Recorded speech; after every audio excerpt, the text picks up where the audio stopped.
Right now, a female bottlenose dolphin. This is Dawn.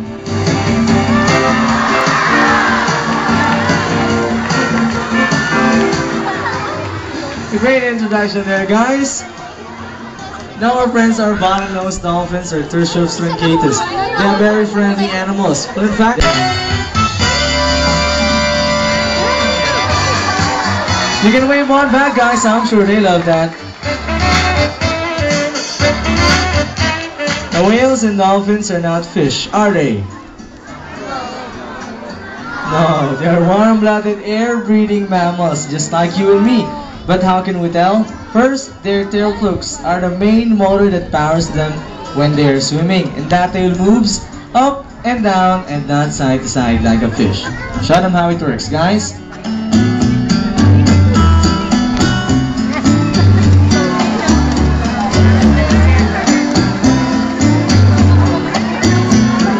Very nice. Now dolphins breathe air, but how do